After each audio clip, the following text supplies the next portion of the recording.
Hello everyone, once again welcome back to success with Shorty. मेरा नाम है शॉर्टे और आपका स्वागत है आपके अपने चैनल सक्सेस विद शॉर्टे में। आज की क्लास में हम लोग देखेंगे practical application of Newton second law of motion.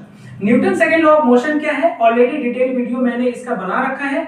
आप जाके इसको प्लेलिस्ट में या कमेंट सेक्शन पार्ट में मैं इसका लिंक डाल दूंगा, आप वहां से जाके उसको चेक कर लें।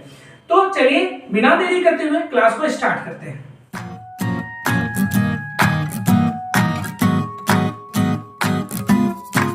तो आइए इसको हम कुछ एक एग्जांपल से समझ लेते हैं कि ये प्रैक्टिकल एप्लीकेशन ऑफ न्यूटन्स का कैसे अप्लाई होता है हमारे डेली लाइफ में।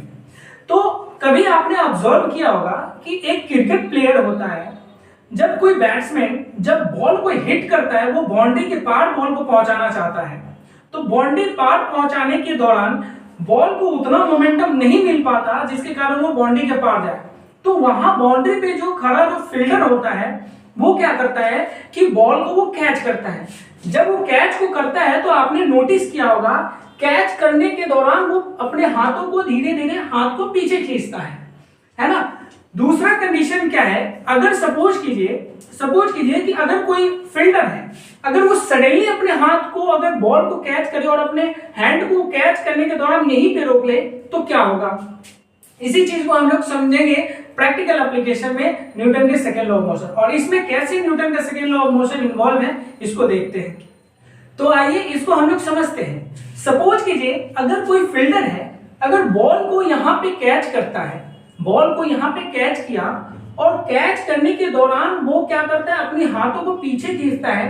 क्या आपको पता है ऐसा वो क्यों करता है? क्योंकि जब बैट्समैन बॉल को हिट करता है तो उस बॉल में जो मोमेंटम होती है वो ज्यादा होती है, लार्ज मोमेंटम होता है।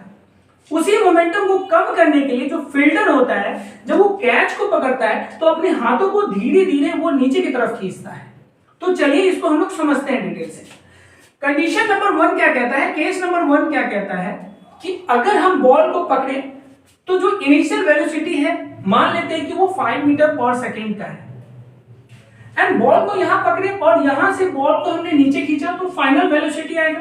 तो फाइनल वेलोसिटी जो है वो मानते हैं 0 मीटर पर सेकेंड, क्योंकि बॉल यहां आने के बाद वो रुक गया।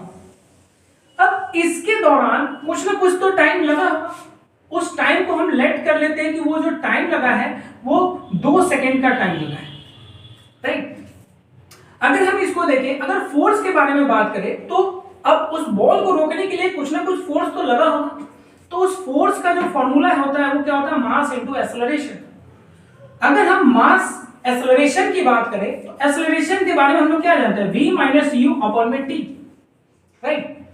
तो मास देखिए, अब उस बॉल का अगर हम लोग मास कंसीडर करते हैं, लेट से उस बॉल का मास 2 किलोग्राम अगर हम कंसीडर करते हैं तो जो हमारा फाइनल वेलोसिटी है वो कितना है 0 माइनस इनिशियल वेलोसिटी क्या है हमारा 5 अपॉन में टी, टाइम कितना लगा 2 सेकेंड का। जब इसको हम सॉल्व करते हैं, जब इसको हम सॉल्व करेंगे तो यह हमारा 5 न्यूटन निकलेगा। एज वी ऑल नो कि जो फोर्स का जो ऐसा यूनिट होता है वो क्या होता है, न्यूटन।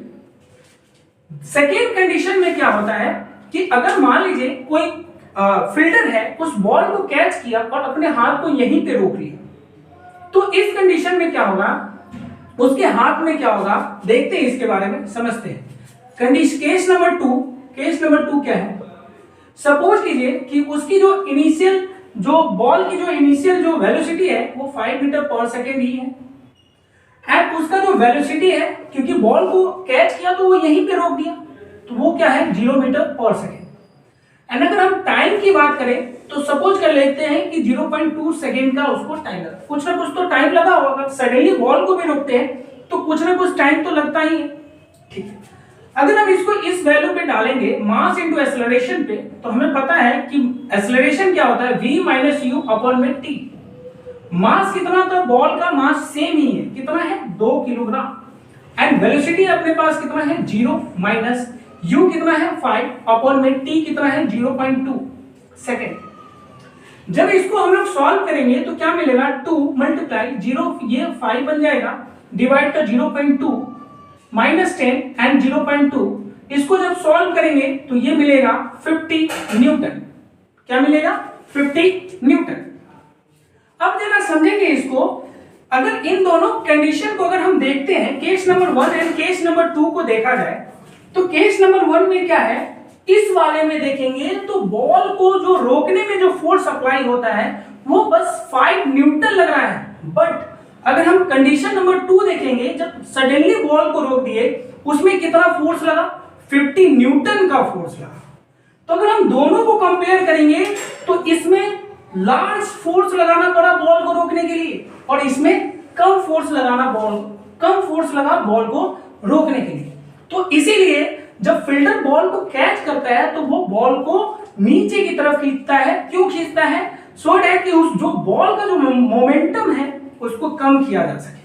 तो आई होप कि आपको ये समझ में आया होगा।